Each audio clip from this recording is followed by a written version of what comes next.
A very good morning to all the participants of this webinar being conducted by DTRTI Lucknow.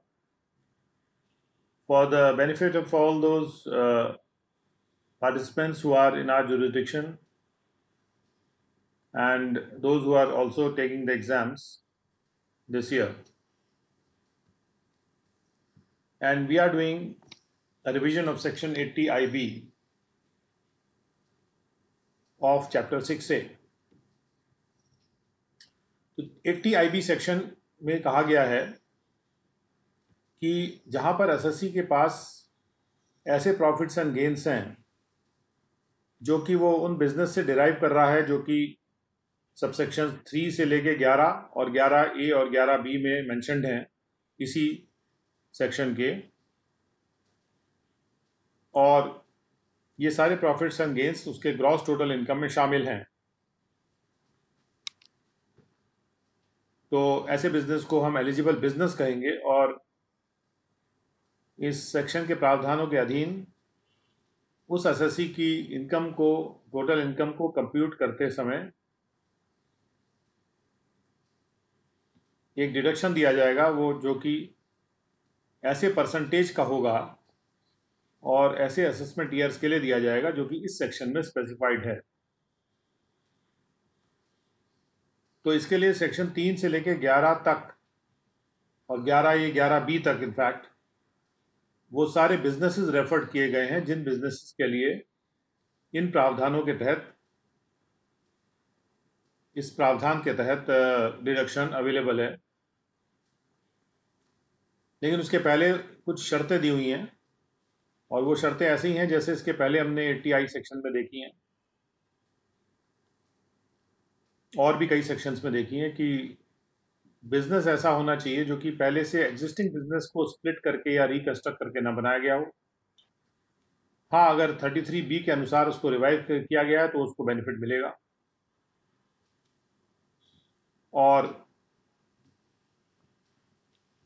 ये जरूरी है कि वो इस तरह से ना बना हो कि मशीनरी प्लांट किसी पहले यूज की गई हो किसी पर्पस के लिए, उसको ट्रांसफर करके नया बिजनेस बना दिया गया हो।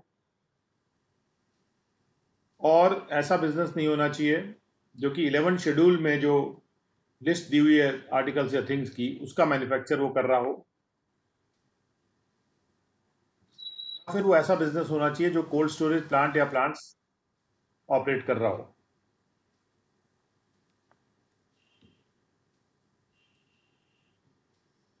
तो उसके बाद बशर्ते ये कि स्मॉल स्केल अगर इंडस्ट्रियल अंडरटेकिंग है तो उसके लिए ये रिस्ट्रिक्शन नहीं लगेगा कि 11 शेड्यूल के आर्टिकल या थिंग वो ना बनाता हो। वो उन आर्टिकल्स या थिंग्स को भी बनाता हो जो 11 शेड्यूल में लिखे हैं, तो भी स्मॉल स्केल इंडस्ट्रियल अंडरटेकिंग को ये डिडक्शन मिल जाएगा। और इन कंडीशंस के संबंध में कुछ एक्सप्लेनेशन भी दिए गए हैं। और ये जो कंडीशन नंबर 3 है उस संबंध में एक्सप्लेनेशन ये दिया गया है कि यदि जो मशीनरी है और प्लांट है वो ऐसा होना चाहिए जो इंडिया से बाहर से लाया गया है, और इंडिया से बाहर अगर यूज़ किया गया है तो कोई दिक्कत नहीं है। और अगर बाहर इंडिया के यूज़ किया गया है, इंडिया में नहीं यूज़ किया गया, तो उसको ये नहीं माना जाएगा कि वो किसी और पर्पस के लिए यूज़ हुआ है इस सेक्शन के पर्पस से। यदि ये कंडीशंस फुलफिल हैं कि जो मशीनरी या प्लांट है इंस्टॉलेशन से पहले इंडिया में यूज़ ना किया गया रहा हो और उसको बाहर, इंडिया के बाहर से इंपोर्ट किया गया रहा हो, और इसके पहले उस पर कोई डिडक्शन इंडिया में नहीं दिया गया रहा हो डेप्रिसिएशन पे। एक और एक्सप्लेनेशन ये है कि हाँ, अगर वो मशीनरी प्लांट दूसरे बिजनेस से आती भी है ट्रांसफ़र होके, तो नए बिजनेस में वो उसकी जो वैल्यू है वो कुल मशीनरी प्लांट की वैल्यू की 20% से ज़्यादा नहीं होनी चाहिए। ये यहाँ पे 20% की बात कही गई है। उसके बाद एक और कंडीशन ये है कि अगर वो एक ऐसी इंडस्ट्रियल अंडरटेकिंग है जो कि मैन्युफैक्चर का काम कर रही है और पावर के मदद से करती है काम, तो उसमें 10 या इससे ज़्यादा लोग एम्प्लॉय होने चाहिए, और अगर बिना पावर से करती है तो कम से कम 20 या उससे ज़्यादा लोग उसमें एम्प्लॉय होने चाहिए, तभी ये बेनिफिट उनको मिलेगा। तो ये तो हो गई बात कि कौन सी शर्तों पे ये डिडक्शन मिलता है। उसके बाद ये कहा गया 3 से 11B तक कि भाई कौन कौन से बिजनेस में मिलेगा, कितना परसेंटेज मिलेगा। सबसे पहले 3 में कहा जा रहा है कि ऐसी इंडस्ट्रियल अंडरटेकिंग है, उसके लिए अगर वो इंडस्ट्रियल अंडरटेकिंग है उसको 25% मिलेगा, और अगर वो कंपनी है तो 30% मिलेगा। और ये 10 लगातार असेसमेंट ईयर्स तक मिलेगा। अगर कोऑपरेटिव सोसाइटी है तो 12 लगातार असेसमेंट ईयर्स के लिए मिलेगा, उस साल से शुरू करके जो जो इनिशियल असेसमेंट ईयर कहलाता है। इनिशियल असेसमेंट ईयर को बाद में डिफाइन भी किया गया है। और कंडीशंस ये हैं कि वो अपना मैन्युफैक्चर 91-95 के बीच में शुरू करे, फाइनेंशियल ईयर्स 91-92 से लेकर 94-95 के बीच में, या अगर और कोई पीरियड एक्सटेंड हो गया हो उस पीरियड में शुरू करें। और अगर वो स्मॉल स्केल इंडस्ट्रियल अंडरटेकिंग है तो वो अपना कार्य शुरू करे। अगर वो कोल्ड स्टोरेज है तो कोल्ड स्टोरेज प्लांट का अपना कार्य शुरू करे 95 से लेके 2002 के बीच में। तो स्मॉल स्केल इंडस्ट्रियल अंडरटेकिंग्स और कोल्ड स्टोरेज जो चला रहे हैं प्लांट्स, उनके लिए ये प्रावधान 95 से आया है। 95 से लेकर 2002 तक के लिए जब वो काम शुरू करते हैं। उसके बाद नंबर 4 में है कि अगर कोई इंडस्ट्रियली बैकवर्ड स्टेट में है इंडस्ट्रियल अंडरटेकिंग, और इंडस्ट्रियल अंडरटेकिंग जो बैकवर्ड स्टेट में है जिसको कि स्पेसिफाई किया गया है 8 शेड्यूल में इनकम टैक्स एक्ट के, उसके लिए 100% डिडक्शन दिया जाएगा पहले 5 सालों के लिए, और उसके बाद 25% दिया जाएगा। कंपनी होगी तो 25% दिया जाएगा बाकी 5 सालों के लिए। यानी कुल मिला के 10 लगातार असेसमेंट ईयर्स तक दिया जाएगा, और कोऑपरेटिव सोसाइटी है तो उसको 12 लगातार असेसमेंट ईयर्स तक के लिए दिया जाएगा। कंडीशन यहाँ पर यह है कि उसका मैन्युफैक्चर का काम या कोल्ड स्टोरेज स्टार्ट का काम जो है वो 93-94 फाइनेंशियल ईयर से लेके और 2003-04 यानी 10 साल के बीच में शुरू हुआ हो। 31 मार्च 2004 लिखने का मतलब ये है कि उस तारीख से ये प्रावधान का बेनिफिट ख़त्म कर दिया गया। और भी शर्त यहाँ पे ये है बैकवर्ड स्टेट के इस मामले में कि अगर वो इंडस्ट्री नॉर्थ ईस्टर्न रीजन में है, जिस नॉर्थ ईस्टर्न रीजन को सेंट्रल गवर्नमेंट नोटिफाई करती है, तो आधे घंटे में ला जो अमाउंट ऑफ डिडक्शन है वो 100% होगा 10 साल के लिए। मतलब अगर ये जैसे होता है कि बैकवर्ड स्टेट भी है और प्लस नॉर्थ ईस्टर्न रीजन भी है, तो केवल बैकवर्ड स्टेट है तो पहले 5 साल 100% डिडक्शन है। लेकिन अगर वो नॉर्थ ईस्टर्न रीजन भी है तो 10 साल तक जो है 100% डिडक्शन है प्रॉफिट्स एंड गेन्स का,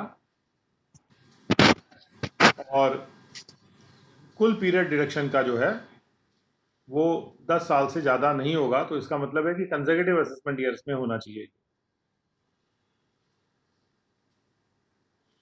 और उसके बाद एक और शर्त बैकवर्ड स्टेट के मामले में ये है कि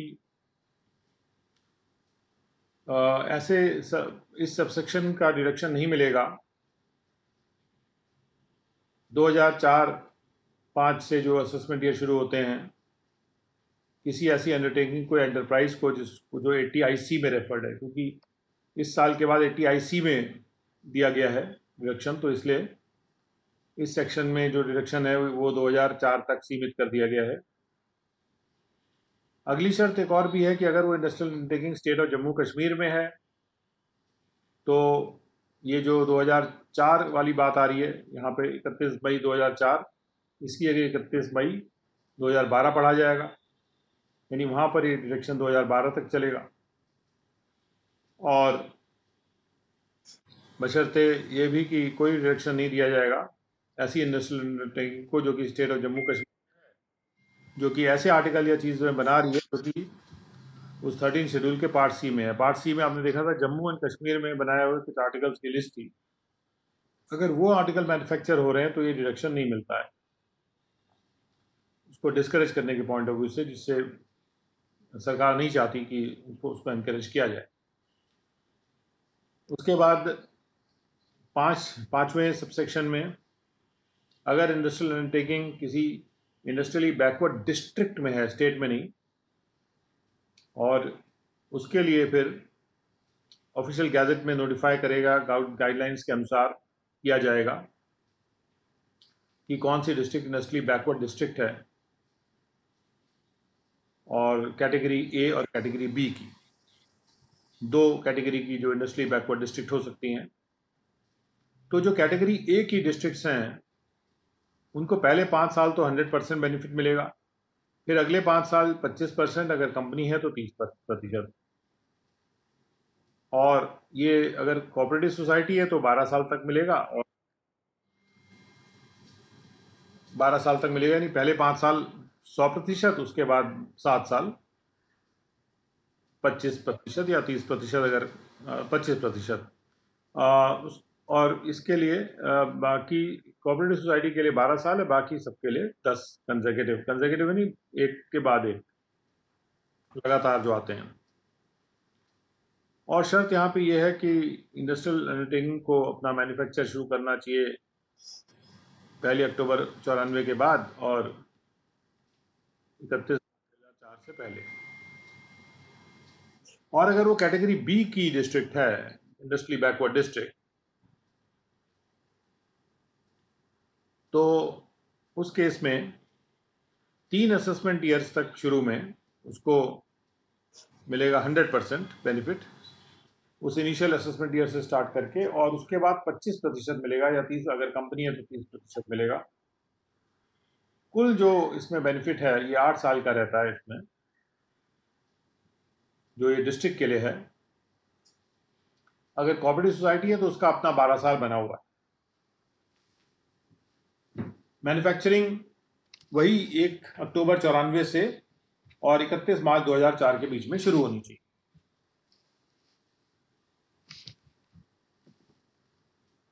और उसके बाद अगले सेक्शन में 6 नंबर में ये डिडक्शन शिप के लिए मौजूद है,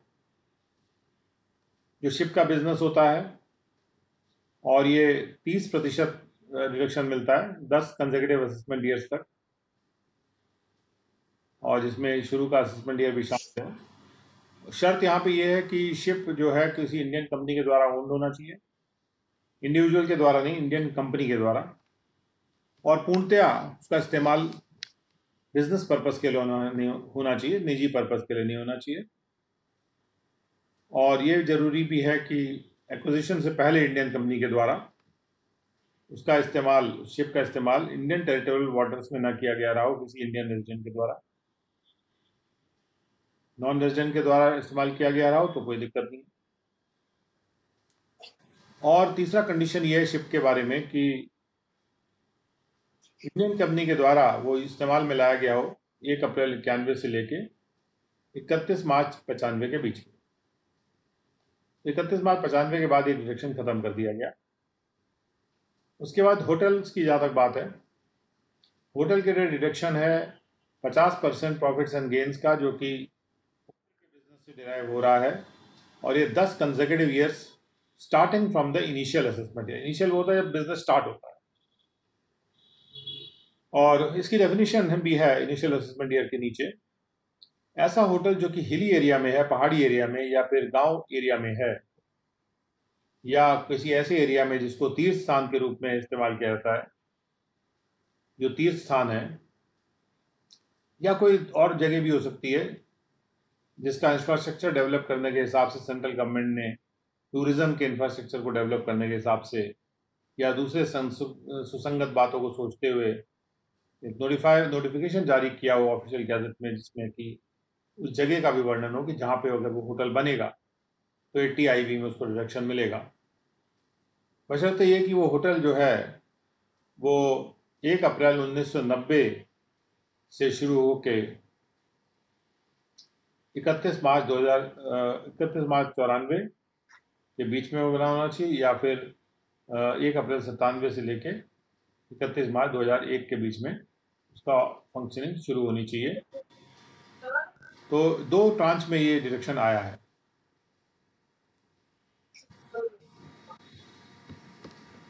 जिन लोगों के माइक्रोफोन्स ऑन है तो प्लीज़ उसको ऑफ कर लीजिएगा। मैं बीच बीच में ऑफ करता जा रहा हूँ। वैसे जैसे संजीव शुक्ला जी का माइक्रोफोन मैंने अभी ऑफ कर दिया, क्योंकि बीच में कुछ आवाज़ आती है तो उससे फिर सभी लोगों को डिस्टर्ब होता है। अब आते हैं आगे कि शर्त ये होटल के लिए कि वो जो होटल है वो ऐसी जगह नहीं लोकेटेड होना चाहिए जो म्यूनिसिपल जुरिडिक्शन में नहीं होना चाहिए, कलकत्ता, चेन्नई, दिल्ली या मुंबई के।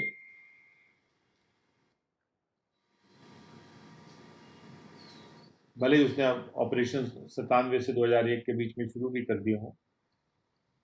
हालांकि 90 से 94 के बीच में जो ऑपरेशन शुरू करता है वो इन म्यूनिसिपल लिमिट्स में भी होगा तो उसको रिडक्शन मिलेगा। और बशर्ते फर्दर की वो जो होटल है वो प्रिस्क्राइब अथॉरिटी के द्वारा अप्रूव भी किया जाना चाहिए इस क्लॉज के लिए,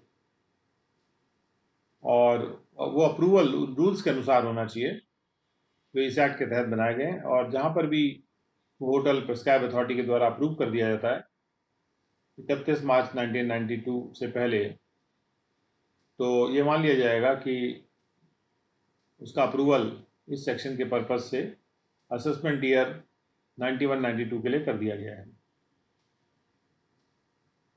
और इसके बाद 50% डिडक्शन की बात थी होटल में।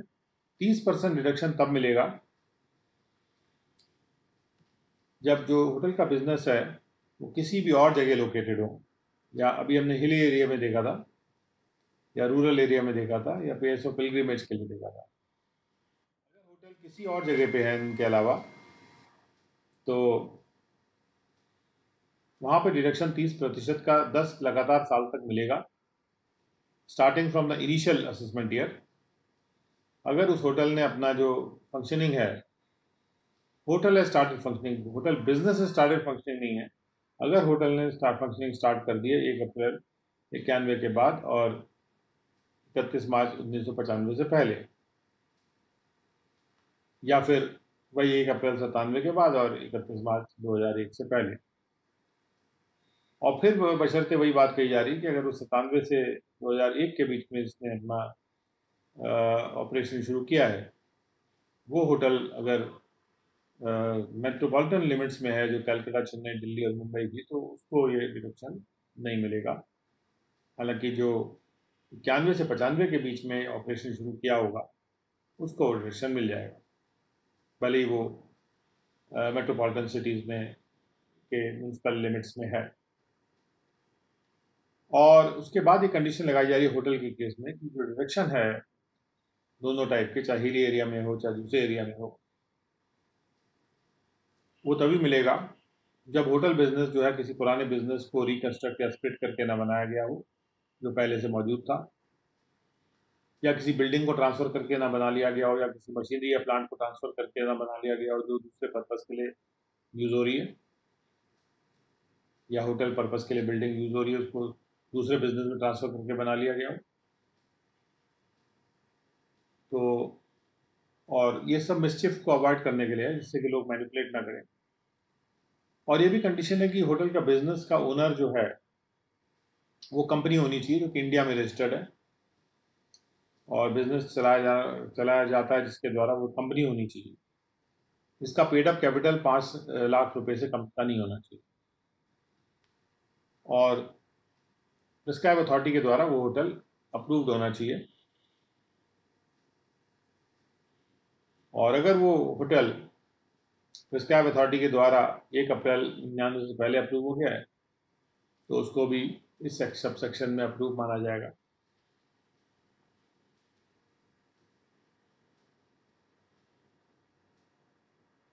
अच्छा 7A है। उसके बाद मल्टीप्लेक्स थिएटर के लिए है। मल्टीप्लेक्स थिएटर का जो बिजनेस है उसमें 50% बेनिफिट्स, 50% का डिडक्शन है मल्टीप्लेक्स थिएटर को बिल्ड, ओन और ऑपरेट करने के लिए, और ये 5 साल तक मिलता है। और बस ये है कि वो मल्टीप्लेक्स थिएटर चेन्नई, दिल्ली, मुंबई या कलकत्ता के म्यूनिसिपल ज्यूरिडिक्शन में नहीं आना चाहिए, तभी ये बेनिफिट मिलेगा। और ये मल्टीप्लेक्स थिएटर का कार्य शुरू हो जाना चाहिए, मतलब सॉरी, इसका कंस्ट्रक्शन खत्म हो जाना चाहिए 1 अप्रैल 2002 और 31 मार्च 2005 के बीच में। वही कंडीशन है कि इसका जो बिजनेस है वो स्प्लिट या रिकंस्ट्रक्ट करके पुराने बिजनेस से नहीं बनना होना चाहिए, किसी बिल्डिंग को ट्रांसफर करके या मशीनरी प्लांट को ट्रांसफर करके नहीं बनाया जाना चाहिए। और एक और कंडीशन ये है कि एसएससी एक रिपोर्ट फर्निश करेगा जिसको ऑडिट रिपोर्ट कहते हैं। उसके बाद इसी प्रकार का प्रावधान है कन्वेंशन सेंटर बनाने के लिए। इनको सरकार एनकरेज करना चाहती है कि कन्वेंशन सेंटर और मल्टीप्लेक्स ये बने। मल्टीप्लेक्स के लिए तो हालांकि ये है कि म्यूनिसपैलिटी के ज्यूरिसडिक्शन से, जो मेट्रोपॉलिटन सिटी से बाहर होकर बनेगा तब एनकरेज किया जा रहा है, क्योंकि मेट्रोपॉलिटन सिटी में तो बन ही रहे हैं वो। हाँ, कन्वेंशन सेंटर के लिए 50% का डिडक्शन अवेलेबल है 5 लगातार सालों के लिए, beginning from the initial assessment year. उसका कंस्ट्रक्शन 1 अप्रैल 2002 से लेके 31 मार्च 2005 के बीच में कंप्लीट हो जाना चाहिए। कन्वेंशन सेंटर का बिजनेस वही रिकंस्ट्रक्ट करके ना बनाओ, एक्सेट्रा एक्सेट्रा, और ऑडिट रिपोर्ट उसको फर्निश करनी पड़ेगी बिफोर द स्पेसिफाइड डेट। तो मल्टीप्लेक्स और कन्वेंशन सेंटर दोनों के बिजनेस को, दोनों के जो भी profits and gain, convention centre का प्रॉफिट्स एंड गेन्स निकालना होगा और उतना ही मिलेगा, ये पूरे एसएससी के सारे इनकम पे नहीं होगा। इसी प्रकार से रिसर्च और डेवलपमेंट के लिए, साइंटिफिक रिसर्च और डेवलपमेंट के लिए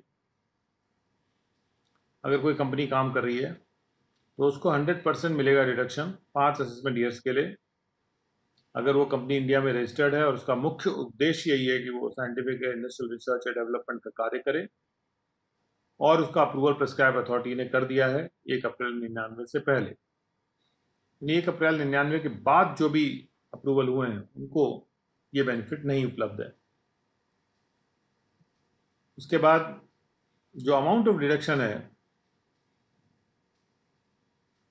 अगर वो कंपनी है जो कि साइंटिफिक रिसर्च या डेवलपमेंट कर रही है उसको 100% मिलेगा 10 सालों के लिए, अगर वो इंडिया में रजिस्टर्ड है और उसका main object scientific industrial research है और वो अप्रूव्ड है प्रिस्क्राइब अथॉरिटी के द्वारा 31 मार्च 2000 से लेके अप्रैल 1 2007 के बीच में, और वो प्रिस्क्राइब कंडीशंस फुलफिल कर रही है।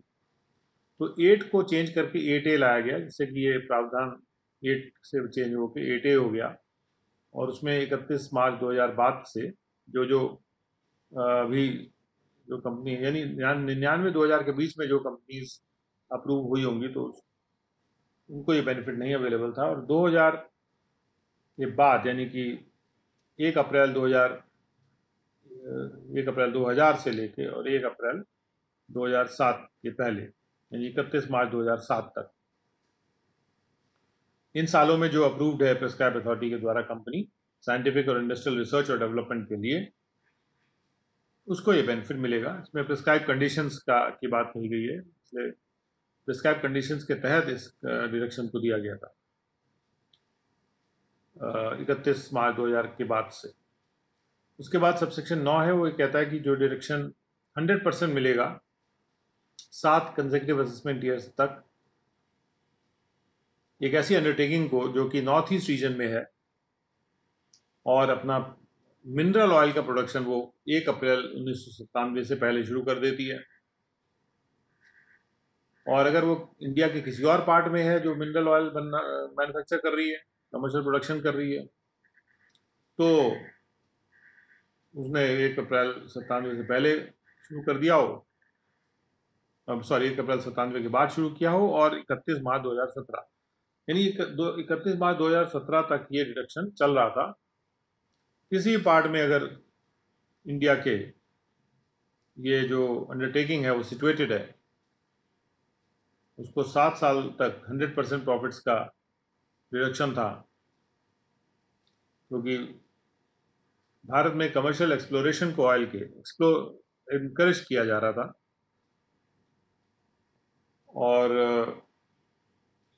उसके बाद एक शर्त यहाँ पे लगाई गई थी कि ये जो कुछ ऐसे ब्लॉक्स हैं जो कि कॉन्ट्रैक्ट में लाइसेंस किए गए थे उन पे ये नहीं लगेगा, जो कि पॉलिसी के रेजोल्यूशन जो कि 10 फरवरी 99 को पास किया गया था, कुछ ब्लॉक्स को एक्सक्लूड किया गया है। उसके बाद इसमें शर्त यह है कि वो कंपनी जो है जिसको ये रिडक्शन मिल रहा है वो रिफाइनिंग का काम कर रही हो, जिसने अपनी रिफाइनिंग का काम 1 अक्टूबर 98 से लेके और 31 मार्च 2012 तक शुरू किया हो। 31 मार्च 2012 तक ये रिफाइनिंग वाला जो रिडक्शन है ख़त्म हो गया। उसके बाद वो कमर्शियल प्रोडक्शन कर रही हो नेचुरल गैस का। नेचुरल गैस के लिए भी ये प्रोविज़न दिया गया, जो कि 8th राउंड ऑफ बिडिंग में शामिल थे, जिसको NELP 8 कहते हैं, और न्यू एक्सप्लोरेशन लाइसेंस पॉलिसी 8 जो कि सरकार ने अनाउंस की थी 10 फरवरी 99 को, और जिस कंपनी ने अपना कमर्शियल प्रोडक्शन नेचुरल गैस का शुरू कर दिया हो 1 अप्रैल 2009 से के बाद और 31 मार्च 2017 के पहले। 31 मार्च 2017 पे तो सारे डिडक्शंस ख़त्म कर दिए गए हैं। ये जो चैप्टर 6A में जो इस तरह के डिडक्शंस है जो इंडस्ट्रियल अंडरटेकिंग्स को एनकरेज करते हैं, डिडक्शंस को कर्टेल करने के लिए, कम करने के लिए, एक्ट को सिंप्लीफाई करने के लिए किया गया है। और अगर कोई कंपनी एंगेज है नेचुरल गैस के प्रोडक्शन में इन ब्लॉक्स में जो कि 4th में लाइसेंस किए गए हैं, और जो कोल बेड मीथेन ब्लॉक्स के लिए है, कोल बेड मीथेन ब्लॉक से मीथेन गैस निकलती है, तो जिन लोगों को वो कमर्शियल प्रोडक्शन का काम जो कंपनीज कर रही हैं उन ब्लॉक्स में, जो कि अवार्ड हुए थे 4th राउंड में, तो अगर उन्होंने उसका प्रोडक्शन का काम 2009 1 अप्रैल से शुरू कर दिया था 31 मार्च 2017 के बीच में, तो उनको ये डिडक्शन अवेलेबल था।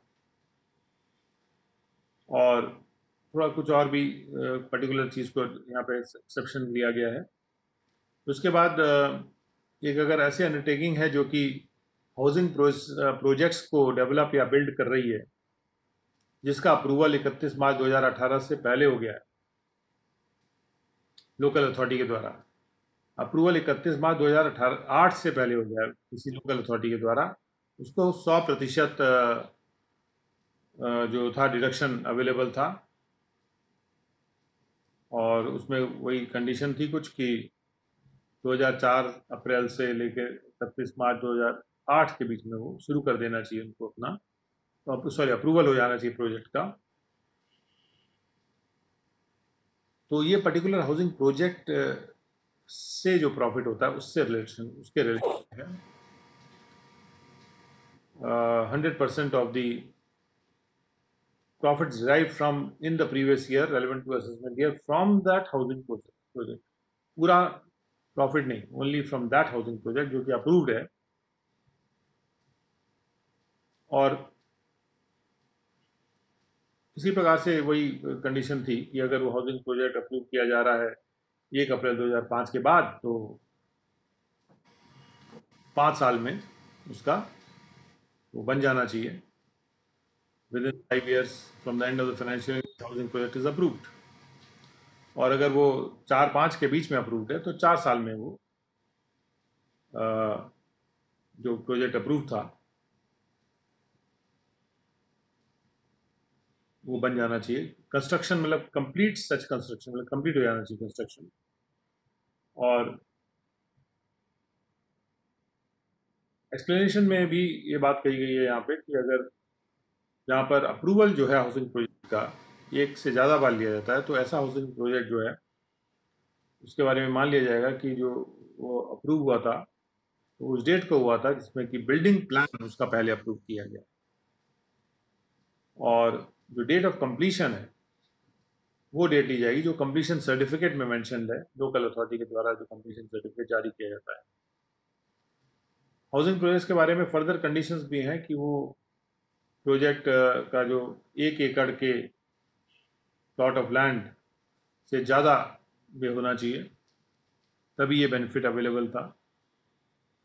और जो रेजिडेंशियल यूनिट है उसका maximum built up area 1000 square feet से ज़्यादा नहीं होना चाहिए। तो छोटे रेजिडेंशियल यूनिट बनने चाहिए, इनको इनकरेज किया जा रहा है। जहाँ पर अगर वो दिल्ली में है या मुंबई में है या फिर किसी भी म्यूनिसिपल लिमिट्स के 25 किलोमीटर में है, सॉरी इन्हीं दिल्ली या मुंबई की सिटीज़ के, और अगर कहीं और है दिल्ली मुंबई के अलावा, तो 1500 स्क्वायर फीट से ज़्यादा बड़े मकान नहीं होने चाहिए। और जो बिल्टअप है शॉप्स और दूसरे कमर्शियल एस्टेब्लिशमेंट्स का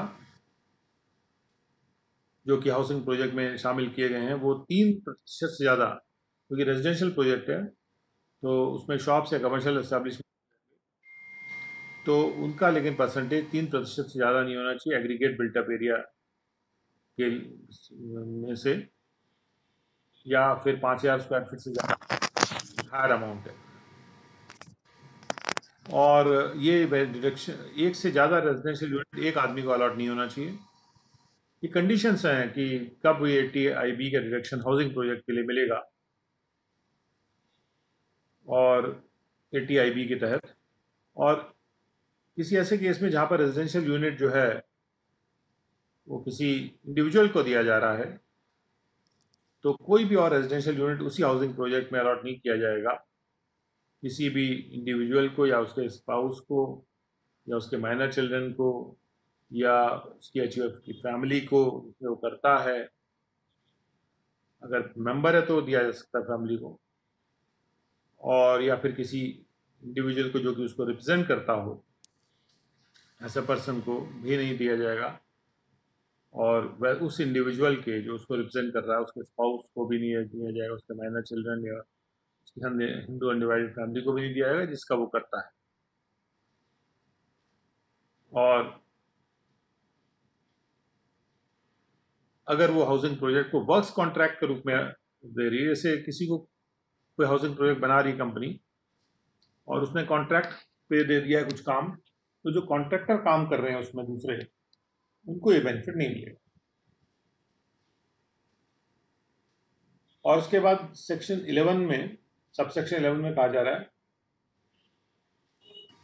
कि क्लॉज 2, 3, सबसेक्शन 3, 4, 5 में कुछ भी लिखा हो तो जो भी डिडक्शन है ऐसी अंडरटेकिंग के लिए जो कि ऐसा बिजनेस कर रही है जो कि कोल्ड चेन फैसिलिटी को सेटअप और ऑपरेट कर रही है एग्रीकल्चर प्रोड्यूस के लिए, वो डिडक्शन 100% ही मिलेगा 5 असेसमेंट ईयर्स के लिए शुरू में, और उसके बाद अगले 5 साल 25 या 30% मिलेगा, अगर कंपनी है तो 30% मिलेगा। तो एक कोल्ड चेन के बिजनेस के लिए एक अलग स्थान यहाँ पे 11 में लाया गया है। कोऑपरेटिव सोसाइटी है तो 12 साल तक मिलेगा, अगर 99 और 2004 के बीच में उसका काम शुरू हुआ है, फैसिलिटी ऑपरेट हुई है। 11A में ऐसे बिजनेस के लिए जो कि processing, preservation, packaging of fruits और वेजिटेबल्स या meat and meat products, poultry, marine और डेयरी प्रोडक्ट्स, या फिर फूड ग्रेन के integrated handling, storage and transportation के बिजनेस, उसको भी 100% का बेनिफिट दिया गया था पहले 5 साल के लिए। उसके बाद अगले 5 साल के लिए 25%, कंपनी है तो 30%, और अगर, और ये 10 साल के लिए दिया गया था।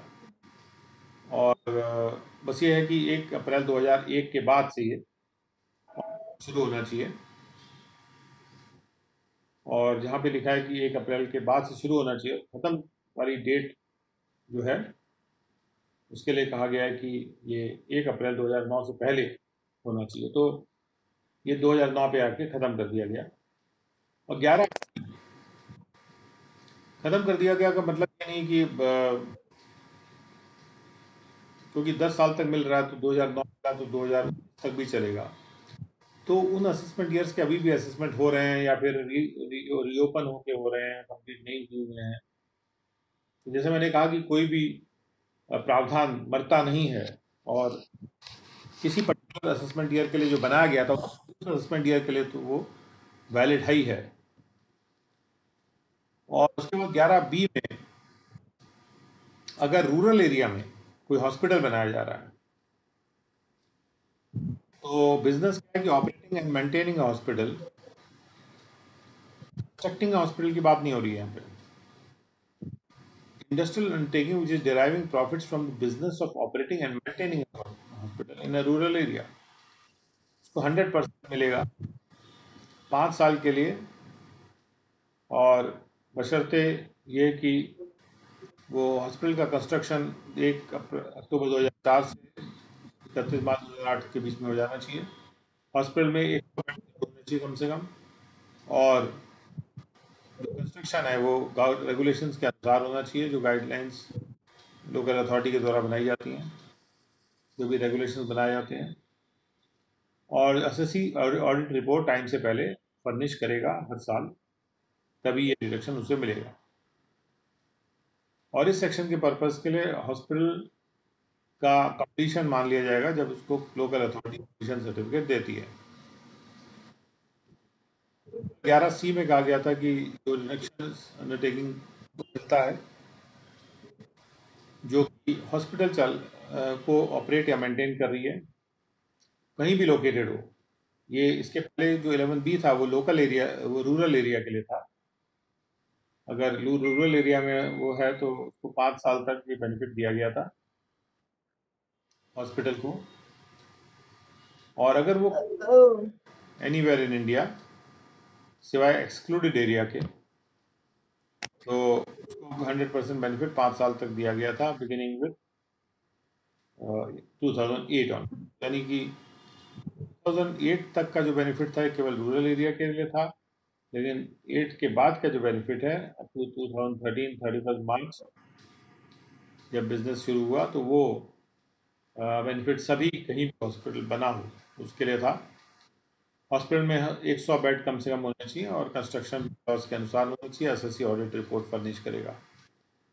इस प्रकार एक्सक्लूडेड एरिया की जहाँ तक बात आ रही है, जो बड़े बड़े एक्सक्लूडेड एरियाज हैं उनको छोड़ के अगर वो हॉस्पिटल एरिया में नहीं है, जैसे ग्रेटर मुंबई, दिल्ली, कलकत्ता, चेन्नई, हैदराबाद, जो बड़ी बड़ी मेट्रोपॉलिटन सिटीज़ है जहाँ पे या बड़े बड़े शहर उत्पन्न भी हो गए हैं जल्दी में पिछले 10 12 15 सालों में, गौतम बुद्ध नगर कहा जाता है, वो सारे उन जगहों पे अगर वो हॉस्पिटल है तो उसको बेनिफिट नहीं मिलता है। और उससे कनेक्टेड प्रोविजंस हैं कि अगर वो इंडियन कंपनी जो है जो डिडक्शन के लिए इंटाइटल थी, अगर उसका अमेलगमेशन या डीमर्जर हो जाता है, तो डीमर्जर के बाद अमेलगमेटेड कंपनी है या रिजल्टिंग कंपनी है उसे डिडक्शन मिलेगा। इनिशियल असेसमेंट ईयर को डिफाइन करते वक्त हमेशा ये कहा गया है कि जहाँ पे मैन्युफैक्चर सबसे पहले शुरू होता है या शिप को यूज करना शुरू हो जाता है, कोल्ड चेन फैसिलिटी वगैरह है तो ऑपरेट करना शुरू हो गई, या जो कंपनी साइंटिफिक इंडस्ट्रियल रिसर्च हो रही है वो जब अप्रूव हो जाती है प्रिस्क्राइब अथॉरिटी के द्वारा इस साल में, उस साल से वो इनिशियल असेसमेंट ईयर माना जाता है। जो मिनरल ऑयल का प्रोडक्शन कर रही है तो जब ये प्रोडक्शन शुरू हो जाता है वो साल इनिशियल असेसमेंट ईयर माना जाएगा। और जो बाकी फ्रूट एंड वेजिटेबल प्रिजर्वेशन वगैरह का काम कर रही हैं तो जब वो अपना बिजनेस शुरू करती हैं तब इनिशियल असेसमेंट ईयर माना जाता है। मल्टीप्लेक्स के लिए जब मल्टीप्लेक्स का कमर्शियल ऑपरेशन शुरू हो जाता है तब माना जाता है। कन्वेंशन सेंटर के लिए जब कन्वेंशन सेंटर अपना कमर्शियल ऑपरेशन शुरू कर देते हैं तब माना जाता है। हॉस्पिटल रूरल एरिया के लिए जब वो अपने मेडिकल सर्विसेज देना शुरू कर देता है तब के लिए माना जाता है initial assessment year.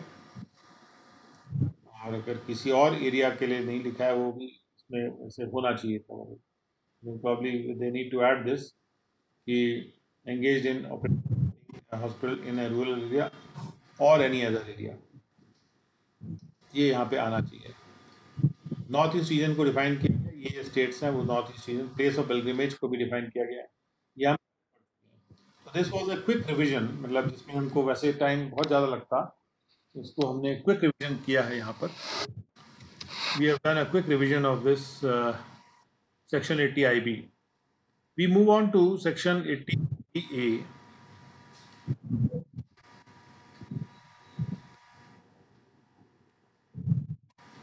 Okay, so 80 IBA जो सेक्शन, इसका जो डिडक्शन है ये किस आधार पे मिल रहा है इसको डिस्कस करते हैं. लेकिन पहले मैं एक माइक्रोफोन को ऑफ कर दूं. 9, 1, 8, 7, 6. एक्सक्यूज मी, मैं माइक्रोफोन को यहाँ पे थोड़ा सा मैं have to shut it. Bluetooth disconnected. Preeti ji का माइक्रोफोन मैं ऑफ कर रहा हूँ. ओके, ऑफ हो गया उनका, उन्होंने खुद ही कर लिया. Fine. Okay, let's go on to section 80 IBA. So section 80 IBA कहता है कि जहां पर जो ग्रॉस टोटल इनकम है किसी एसएससी की, उसमें वो वाले प्रॉफिट्स एंड गेन्स शामिल हैं जो कि किसी हाउसिंग प्रोजेक्ट के बिजनेस को डेवलप करने, हाउसिंग प्रोजेक्ट को के बिजनेस को, हाउसिंग प्रोजेक्ट को डेवलप करना और उसको बनाने का बिजनेस है, developing and building the housing project. और वहां पर एक 100% का डिडक्शन दिया जा रहा है. इस बात को मद्देनजर रखिएगा कि ये जो प्रोविजन है ये इसमें कॉम्पिटेंट अथॉरिटी के द्वारा जो अप्रूवल है वो 1 जून 2016 के बाद होना चाहिए. कहने का मतलब ये 2016 से आया है प्रावधान और 31 मार्च 2020 तक वैलिड है. 31 मार्च 2020 तक इसका जो एक्सटेंशन जो 2019 लिखा हुआ था उसको 1/4/2020 विद इफेक्ट फ्रॉम 1/4/2020 इसको 2020 कर दिया गया है. और सॉरी, इसको 2021 कर दिया गया. पहले 2019 था, फिर 20 किया गया था, 2021 कर दिया गया था. यानी ईयर टू ईयर बेसिस पे ये जो रिडक्शन है इसको एक्सटेंड किया जा रहा है, खासतौर पे उन बिल्डर्स के लिए जो कि हाउसिंग प्रोजेक्ट्स बना रहे हैं. उनके जो 100% प्रॉफिट्स एंड गेन्स को एग्जाम किया गया है. बस ये प्रोजेक्ट जो है वो 5 साल तक कंप्लीट हो जाना चाहिए अप्रूवल के डेट से. तो this is a big encouragement to those who are making housing projects, क्योंकि उनको टैक्स नहीं देना उस प्रोजेक्ट पे. इसके पहले हम वाले 80 IB में भी हमने देखा था, इट वॉज देयर अर्लियर. तो एक तरह से तो एक रिससिटेशन या रिवाइवल है तरह का इस तरह के डिडक्शन का, लेकिन उसको 80 IBA के तहत अब दिया गया है. और बशर्ते ये कि जो अप्रूवल है हाउसिंग प्रोजेक्ट का, it is obtain more than once. अगर एक से ज़्यादा बार ऑब्टेन किया जा रहा है तो प्रोजेक्ट ये मान लिया जाएगा कि जब उसका हाउसिंग प्लान अप्रूव हुआ था, यानी बिल्डिंग प्लान जो था जब वो अप्रूव हुआ था, वो माना जाएगा कि उसकी शुरुआत हो गई है या उसका अप्रूवल हो गया है. तो और उसके बाद ये कहा जा रहा है कि द कारपेट एरिया जो है शॉप्स का और दूसरे कमर्शियल एस्टेब्लिशमेंट्स का, जो दूसरा जो कारपेट एरिया है शॉप्स और दूसरे कमर्शियल एस्टेब्लिशमेंट्स का जो कारपेट एरिया है included in the housing project, जो कि शामिल है हाउसिंग प्रोजेक्ट में, वो अगर उसी प्रोजेक्ट में शॉप्स और दूसरे वाणिज्यिक संस्थान भी शामिल हैं तो उनको 3% से ज़्यादा कारपेट एरिया का उनका एरिया नहीं होना चाहिए. मतलब बेसिकली वो रेसिडेंशियल हाउसिंग के लिए ये बेनिफिट एक्सटेंड किया गया है. और इसके बाद ये कहा जा रहा है कि प्रोजेक्ट जो है वो ऐसे प्लॉट ऑफ लैंड पे है जो कि 1000 स्क्वायर मीटर से कम नहीं है. यानी plot of land 1000 square metre से ज़्यादा होना चाहिए अगर प्रोजेक्ट दिल्ली, चेन्नई, कोलकाता या मुंबई में लोकेटेड है. और अगर कहीं और लोकेटेड है तो ये प्रोजेक्ट 2000 स्क्वायर मीटर से ज़्यादा का प्लॉट ऑफ लैंड पे होना चाहिए. और अगली कंडीशन ये है कि ये प्रोजेक्ट एकमात्र हाउसिंग प्रोजेक्ट हो उस प्लॉट ऑफ लैंड पे. जो कि ऊपर स्पेसिफाई किया गया है। संजीव शुक्ला जी से मैं रिक्वेस्ट करूंगा कि आप अपना माइक्रोफोन को ऑफ कर दीजिएगा।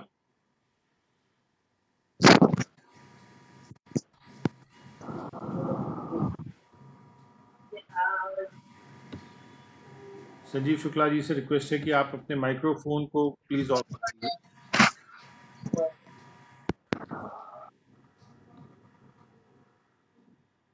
ओके। उसके बाद अगली कंडीशन ये है कि ये प्रोजेक्ट एकमात्र हाउसिंग प्रोजेक्ट होना चाहिए उस प्लॉट ऑफ लैंड पे। एक प्लॉट ऑफ लैंड पे एक से ज़्यादा प्रोजेक्ट नहीं होना चाहिए जो कि 2000 स्क्वायर मीटर से बड़ा होना चाहिए किसी भी और जगह पे। और जो कारपेट एरिया एक रेजिडेंशियल यूनिट का है वो 30 स्क्वायर मीटर से ज़्यादा का नहीं होना चाहिए। यानी छोटे घर बनाने के लिए इंकरेजमेंट है, चेन्नई, दिल्ली, कोलकाता या मुंबई में अगर है तो। और अगर इन सिटीज़ के बाहर है तो फिर 60 स्क्वायर मीटर से ज़्यादा का ज़्यादा बड़ा अपार्टमेंट नहीं होना चाहिए या रेजिडेंशियल यूनिट नहीं होना चाहिए। और उसके बाद ये कहा जा रहा है कि जहाँ ये रेजिडेंशियल यूनिट किसी एक इंडिविजुअल को अलॉट किया था तो उस प्रोजेक्ट में उस इंडिविजुअल को या उसके स्पाउस या माइनर चिल्ड्रन को कोई और रेजिडेंशियल यूनिट नहीं दिया जाएगा, एक व्यक्ति को एक ही यूनिट दिया जाएगा। अगली कंडीशन ये है कि ये जो प्रोजेक्ट है वो जो जितना फ्लोर एरिया रेशो, जिसको FAR कहा जाता है,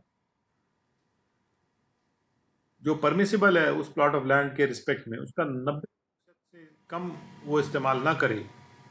यानी ढंग से पूरी जमीन को प्रॉपरली इस्तेमाल करे, इससे ज़्यादा से ज़्यादा अपार्टमेंट बन सके under rules to be made by the central government और द स्टेट गवर्नमेंट इस पर रूल्स बनाएगी। और जहाँ पर ये प्रोजेक्ट लोकेटेड है within the cities of Chennai, Delhi, Calcutta, Mumbai, तो 90% से कम फ्लोर एरिया रेशो का इस्तेमाल नहीं होना चाहिए। ऐसा ना हो कि मतलब प्लॉट पे एक आध दो मकान बना के कोई बेनिफिट लेना आ जाए। और अगर इन सिटीज़ में नहीं है, किसी और जगह पर है, तो कम से कम 80% फ्लोर एरिया रेशो का इस्तेमाल हो जाना चाहिए। और आखिरी कंडीशन, एक और कंडीशन है कि एसएससी अपने separate books of accounts maintain करेगा हाउसिंग प्रोजेक्ट के लिए। उसके बाद एक शर्त ये लगाई गई यहाँ पे कि प्रावधान तो 16 से आ गया था, लेकिन 1/4/2020 से ये प्रोवाइजो आ गया है इसमें, which needs to be understood very well, कि provided for projects which are approved after or on 1 day of September 2019। तो उसमें ये कंडीशन भी लगाई जा रही है, the following clauses had been substituted, it will have effect as if for clause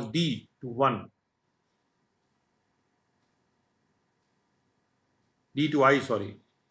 ये क्लॉजेज जो यहाँ पे मेंशन है D से लेके I तक के, जिसमें कुछ कंडीशंस मेंशन थी, 1 अप्रैल के बाद अगर जो प्रोजेक्ट अप्रूव हो रहे हैं, ये D से I के जो कंडीशंस हैं इसको चेंज किया गया है। और जैसे D प्रोविजन है, उसमें क्या कहा जा रहा है कि जो प्रोजेक्ट है वो ऐसे प्लॉट ऑफ लैंड पे होना चाहिए जो कि कम से कम 1000 स्क्वायर मीटर हो, यदि वो प्रोजेक्ट इन मेट्रोपॉलिटन सिटीज़ में है, बेंगलोर, चेन्नई, दिल्ली या दिल्ली नेशनल कैपिटल रीजन। और नेशनल कैपिटल रीजन को डिफाइन किया गया limited to Delhi, Noida, greater Noida, Ghaziabad, Gurugram and Faridabad. और वो दूसरे मेट्रोपॉलिटन सिटीज़ जैसे हैदराबाद, कोलकाता या मुंबई में है। मुंबई का मतलब पूरा जो मुंबई मेट्रोपॉलिटन रीजन जो कहा जाता है, उस पे अगर प्रोजेक्ट है तो 1000 स्क्वायर मीटर कम से कम का होना चाहिए। ये जो पहले फिगर 1000 स्क्वायर मीटर की थी, लेकिन एरिया ठीक से डिफाइन नहीं था, दूसरी सिटीज़ इसमें एडेड नहीं थी, अब और भी सिटीज़ इसमें ऐड कर दी गई, जिससे कि दूसरे सिटीज़ में भी डेवलपमेंट ठीक से हो पाए। और अगर दूसरी कोई जगह है तो फिर 2000 स्क्वायर मीटर। और प्रोजेक्ट एकमात्र हाउसिंग प्रोजेक्ट होना चाहिए उस प्लॉट ऑफ लैंड पे। ये बात वही है जो पहले कही गई है। कारपेट एरिया की बात जहाँ की जा रही, वहाँ भी वो शहर ऐड कर दिए गए हैं, 60 स्क्वायर मीटर और 90 स्क्वायर मीटर कर दिया गया है, जबकि इसके पहले 30 और 60 था। यानी थोड़े बड़े मकान बनाने को भी अलाउ कर दिया गया है। और स्टैम्प ड्यूटी वैल्यू जो है किसी भी रेजिडेंशियल यूनिट की 45 लाख से ऊपर नहीं होनी चाहिए, जिससे कोई बहुत लग्जरी प्रोजेक्ट ना बना दे। और जहाँ पर रेजिडेंशियल यूनिट हाउसिंग प्रोजेक्ट का अलॉट किया था एक आदमी को, एक इंडिविजुअल को, तो उस इंडिविजुअल या स्पाउस या माइनर चिल्ड्रन को और कोई नहीं दिया जाएगा। और उसके बाद जो फ्लोर एरिया रेशो के यूटिलाइजेशन की बात है, परसेंटेज वही है, बस सिटीज ऐड कर दी गई हैं। और इस हाउसिंग प्रोजेक्ट के लिए वो अलग बुक्स ऑफ अकाउंट्स मेंटेन करेगा, क्योंकि अभी जे हो गया, पहले आई था, तो इसलिए ये भी यहाँ पे आ गया है। सो ये 1/4/2020 से इसमें ये बहुत महत्वपूर्ण चेंज लाया गया है, it needs to be noted. और सबसेक्शन 3 में ये कहा जा रहा है कि nothing contain in this section shall apply to any SSC who executes the housing project as a works contract. जो एसएससी उसको वर्क्स कॉन्ट्रैक्ट के रूप में एग्जीक्यूट कर रहा है, उसको ये बेनिफिट नहीं मिलेगा, क्योंकि अगर जो भी हाउसिंग प्रोजेक्ट बना रहा है उसे बेनिफिट ये मिलेगा।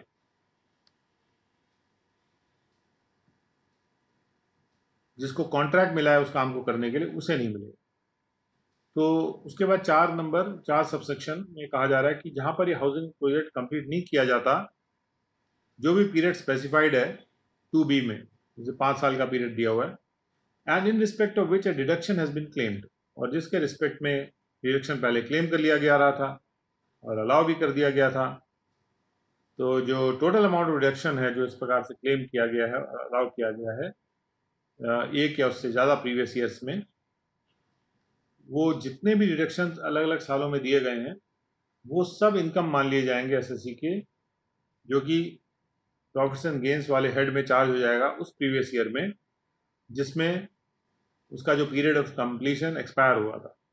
यानी जो इस प्रोजेक्ट को टाइमली कंप्लीट करना बहुत ही इंपॉर्टेंट है, नहीं तो जितने दिए गए डिडक्शन से सब के सब ऐड बैक हो जाएंगे जिस साल में वो एक्सपायर हो रहा है। तो 2B में फिर से एक बार देख लेते हैं।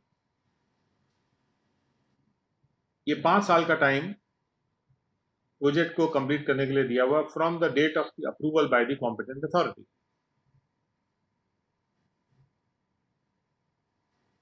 और उसके बाद सबसेक्शन 5 में कहा जा रहा है कि where any amount of profits and gains which is derived from the business of developing and building housing projects is claimed and allowed under this section for any assessment year. तो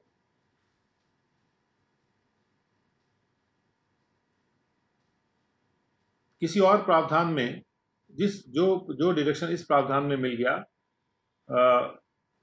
उन्हीं profits and gains का deduction जो है वो किसी और प्रावधान में नहीं मिलेगा। तो एक्सक्लूसिविटी रूल कहा जाएगा ये। और सबसेक्शन 6 में डेफिनेशन दी है कारपेट एरिया की। तो कारपेट एरिया की डेफिनेशन ली गई है जो real estate regulation and development act, तो रेरा भी बोला जाता है, RERA नाम से मशहूर है, real estate regulation and development act 2016। और उसके बाद कॉम्पिटेंट अथॉरिटी को भी डिफाइन किया गया है। अथॉरिटी वो जो कि एम्पावर्ड है बिल्डिंग प्लान को अप्रूव करने के लिए। फ्लोर एरिया रेशो का मतलब है मीन्स द कोशेंट मतलब जो हम डिवाइड करते हैं, तो एक कोशेंट आता है, एक रिमाइंडर आता है। जैसे मैं 12 को 2 से डिवाइड करूं, मेरा कोशेंट है 6। फ्लोर एरिया रेशो का मतलब है quotient obtained by dividing the total covered area of plinth area on all the floors। Her floor का प्लिंथ एरिया का जो कवर्ड एरिया है उसको हर फ्लोर में प्लिंथ एरिया लिया जाता है। प्लिंथ एरिया में से कवर्ड एरिया कितना है वो लिया जाता है, उसको डिवाइड किया जाता है by the area of the plot, उससे आता है फ्लोर एरिया रेशो। यानी उससे तय हो जाता है कि कितना एरिया कवर कर लिया गया।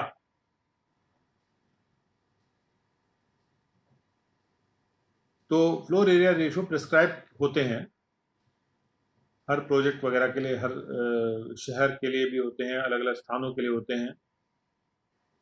म्यूनसिपैलिटीज़ ये फ्लोर एरिया रेशो डिसाइड करती हैं। उसके बाद हाउसिंग प्रोजेक्ट, और इस प्रावधान में लिखा हुआ है कि फ्लोर एरिया के रेशो का इतना पोर्शन 90% या 80% एज द केस में भी वो पूरा हो जाना चाहिए, यूटिलाइज हो जाना चाहिए। हाउसिंग प्रोजेक्ट का मतलब है एक प्रोजेक्ट जिसमें कि प्रिडोमिनेंटली यानी ज़्यादातर रेजिडेंशियल यूनिट्स होंगे, उसमें शॉप भी हो सकती है, लेकिन शॉप में जैसे लिखा था कि 3% तक ही हो सकती हैं, और जिसमें कि ऐसी फैसिलिटीज होंगी या एमिनिटीज होंगी जो कि कॉम्पिटेंट अथॉरिटी अप्रूव करेगी इस सेक्शन के प्रावधानों के अधीन। तो एक तरह से इस सेक्शन के प्रावधानों के अधीन भी जो कॉम्पिटेंट अथॉरिटी है वो हाउसिंग प्रोजेक्ट के प्रावधान को अप्रूव करेगी और उनमें उन फैसिलिटीज़ और एमिनिटीज़ को अप्रूव करेंगे, ये फैसिलिटी एमिनिटी हो सकती हैं।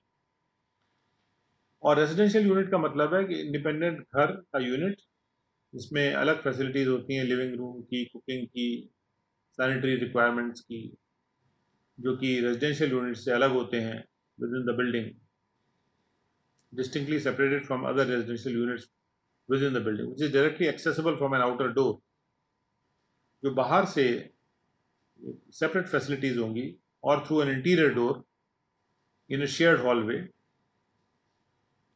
या एक शेयर्ड हॉलवे में अंदर से डोर से भी एक्सेसिबल होंगे वो जो living, cooking, sanitary requirements, and not by walking through the living space of another house hold. और ये नहीं कि आपका किचन दूसरे के घर में से होके गुजर के आता हो। स्टैम्प ड्यूटी वैल्यू जो है उसको डिफाइन किया गया है, वैल्यू अडॉप्टेड और accessible by any central government या स्टेट गवर्नमेंट की अथॉरिटी के द्वारा स्टैम्प ड्यूटी के पेमेंट के लिए इन respect of the immovable property. So that was a very important section for deduction, और ये हाउसिंग प्रोजेक्ट्स के बारे में था। अब आ जाते हैं हम ATIC।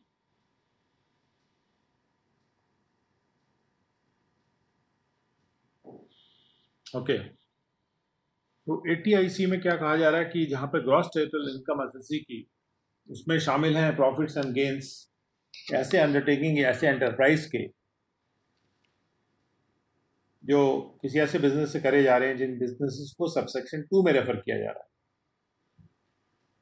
तो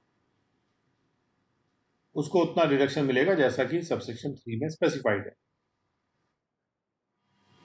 be allowed in computing the total income, total income को कंप्यूट करने में जो डिडक्शन मिलेगा। और ATIC 2 में कहा गया है कि ये सेक्शन अप्लाई करता है किसी भी अंडरटेकिंग को या एंटरप्राइज को जिसने अपना शुरू कर दिया है मैन्युफैक्चर करना आर्टिकल थिंग, जो कि 13 शेड्यूल में नहीं होनी चाहिए, और भी कोई आर्टिकल थिंग हो सकती है,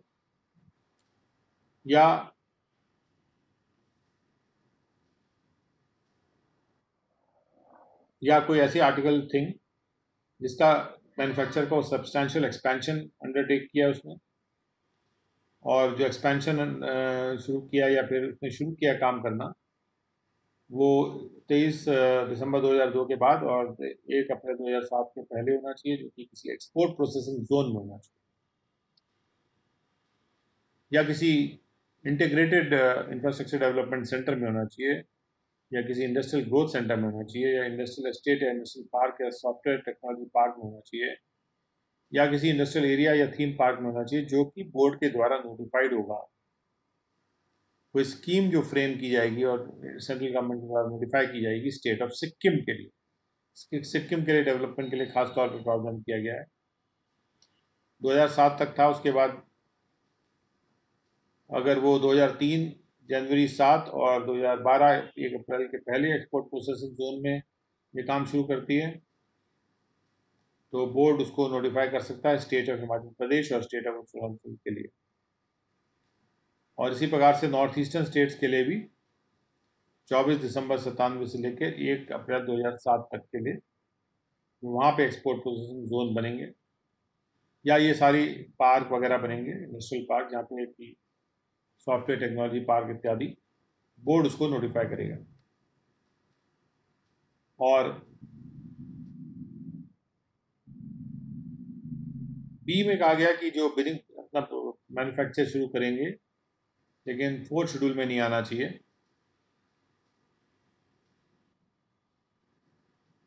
नहीं 4th शेड्यूल में आना चाहिए, which has begun or begins to manufacture any produce any article or thing specified, या अपने ऑपरेशन को कमेंस करता है जो कि उन आर्टिकल्स को जो कि फोर्थ शेड्यूल में हैं और या फिर उनका एक्सपेंशन करते हैं। तो ये तारीखें लिखी हैं स्टेट ऑफ सिक्किम के लिए, तारीखें हैं हिमाचल प्रदेश उत्तरांचल के लिए, तारीखें हैं नॉर्थ ईस्टर्न स्टेट्स के लिए। तो ऐसे कंडीशन में जो डिडक्शन मिलेगा, अगर वो 1(3) ऑफ क्लॉज ए में आती हैं या फिर 1(3) ऑफ क्लॉज बी में आती हैं, यानी सिक्किम और नॉर्थ ईस्टर्न स्टेट्स के लिए जो डिडक्शन है वो 100% दिया जा रहा है 10 असेसमेंट ईयर के लिए। और जो दूसरे स्टेट्स में आती हैं उनको 5 साल के लिए 100% और उसके बाद 5 साल के लिए 25%, और अगर कंपनी है तो 30%। और उसके बाद जो रूटीन जो कंडीशंस हैं कि ये बिजनेस जो है किसी पुराने बिजनेस को रीऑर्गेनाइज या स्प्लिट करके नहीं बना होना चाहिए, और हालांकि रिन्यूअल अगर किया गया 33B के अनुसार तो उसमें मिलेगा डिडक्शन। और उस बिजनेस को किसी पुरानी मशीनरी प्लांट को दूसरे पर्पस के लिए जो यूज़ हो ट्रांसफ़र करके नहीं बनाया गया। कुछ प्रावधानों को बोरो किया जा रहा है सेक्शन 80IA से, जो वहाँ से प्रावधान शुरू हुए हैं। और सबसेक्शन 5 पे कहा जा रहा है कि इस प्रोविज़न में कुछ भी लिखा हो, लेकिन अगर आपको टोटल इनकम कंप्यूट करनी है किसी एसएससी की, तो कोई भी डिडक्शन किसी और सेक्शन में नहीं दिया जाएगा जो कि चैप्टर 6A में है, या सेक्शन 10A या सेक्शन 10B में भी नहीं दिया जाएगा in relation to profits and gains of undertaking और एंटरप्राइज। यानी जो जिन प्रॉफिट एंड गेन पे यहाँ पर रिडक्शन मिल गया वो किसी और सेक्शन में जहाँ पर इंडस्ट्रियल अंडरटेकिंग्स पर या एंटरप्राइजेस को डिडक्शन मिलता है वहाँ नहीं दिया जाएगा। तो ये म्यूचुअली एक्सक्लूसिव हो गए कि अगर वहाँ दे दिया उन्हीं प्रॉफिट्स पे तो यहाँ नहीं दिया जाएगा। और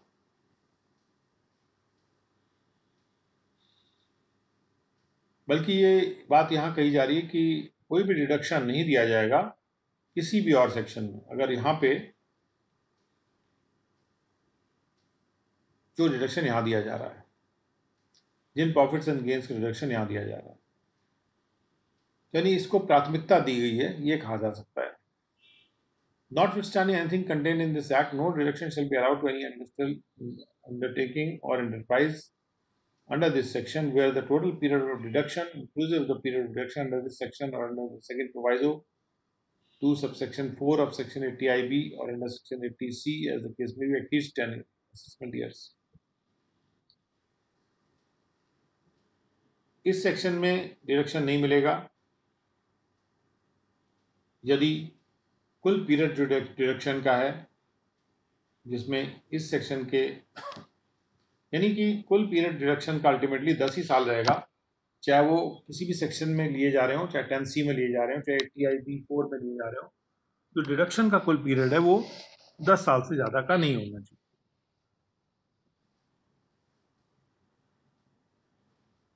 कि किसी साल में एसएससी ने किसी सेक्शन में क्लेम कर लिया, किसी साल में किसी सेक्शन में क्लेम कर लिया, तो कुल मिला के पता चला वो 10 से भी ज़्यादा असेसमेंट ईयर्स तक अपना क्लेम कर रहा है डिडक्शन। ये नहीं होना चाहिए।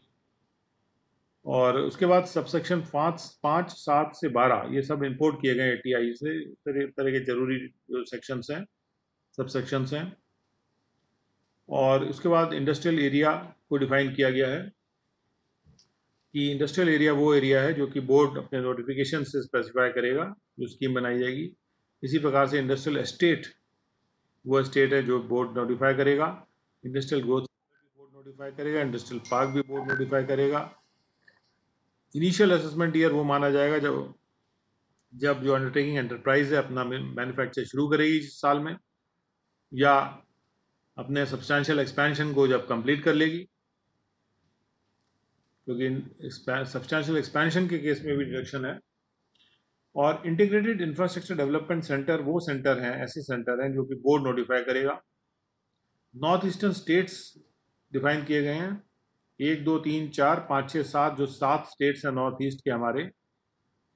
और सॉफ्टवेयर टेक्नोलॉजी पार्क एक ऐसा पार्क है जो कि सॉफ्टवेयर टेक्नोलॉजी पार्क स्कीम के तहत नोटिफाई किया जाएगा गवर्नमेंट ऑफ इंडिया के द्वारा, जो कि ministry of commerce and industry करेगी। और जो सब्सटैंशियल एक्सपेंशन का मतलब ये है, सब्सटैंशियल एक्सपेंशन शब्द को यहाँ डिफाइन किया जा रहा है, उसका मतलब ये है कि इन्वेस्टमेंट जो है प्लांट एंड मशीनरी में वो 50% बढ़ा दिया जाए, जो भी बुक वैल्यू है प्लांट एंड मशीनरी की उस वक्त, किसी भी साल का डिप्रिसिएशन ना लेते हुए, before taking depreciation in any year, as on the first day of the previous year. Previous year के पहले दिन बिना डिप्रिसिएशन लगाए जो भी बुक वैल्यू है उसका 50% बढ़ा दिया जाए अगर इन्वेस्टमेंट, तो उसको सब्सटैंशियल कहा जाएगा। थीम पार्क का मतलब है ऐसे पार्क जो कि बोर्ड नोटिफाई करेगा। तो इस प्रकार से 80IC के तहत ये 2012 तक के डिडक्शंस उपलब्ध थे। और उसके बाद आते हैं 80ID।